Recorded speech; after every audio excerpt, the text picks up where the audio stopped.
Okay, let's come back together. Thank you for the work so far. I greatly appreciate it, and I think that we have actually come to the consensus of what is going to help our students.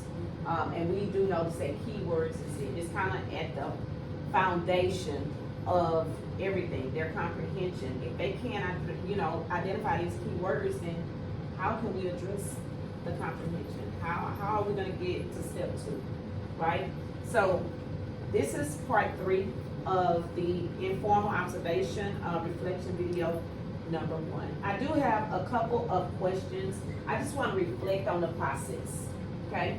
And I want you to think about this. What did you learn from this entire activity? What did you learn from it? Because I know what I've learned from it. I would say for me, knowing where we are already has my mind like our kids are not when they get to me. We're really seeing the information on paper, which is different. Yeah. It's different. Because of course we know all of our kids need help. But when they're in these classrooms, you do see some kids who are struggling than other kids. So you feel a little bit more at ease, but once you really see the data come into play, you're like, oh my God. I know for me that's what it is. Okay. I'm agreeing, and I want to share my reflections. I want to share them with you guys, as well as what I learned myself as an intern, as someone who is looking at the data and then sharing with my counterparts. Just looking at this, when I see how many economically disadvantaged students that we have, and I look at the commitment of all the teachers, we see it, we see it every day, but then to intentionally look at why it's happening. What can we just narrow all the way down to the base of the foundation that we can fix and actually start seeing that growth. So for this is very impactful for me to come together with like minds, as well that sees, what we see in our kids, their deficiencies or those gaps, and how we can fix them. Y'all agree? Yeah. Yep. And looking at how will we use what we learned in this activity in the future?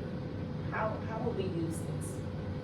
We can use it to inform our teaching practices, right? Like to really not just see it, but to put things into place that's going to help address the concerns and to do it immediately because it's urgent. Like we're at a real deficit, so we don't have time to not implement these things, but just go ahead and release bite-sized things. It's just a quick fix, a quick turnaround in our lesson. Okay. Anybody else? I would definitely say just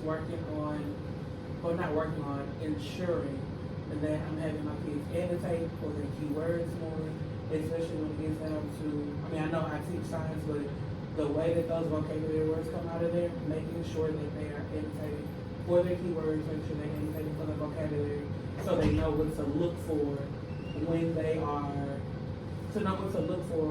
are going through the lesson and going through the activities. Okay. I'd like to share what I learned from this for the future.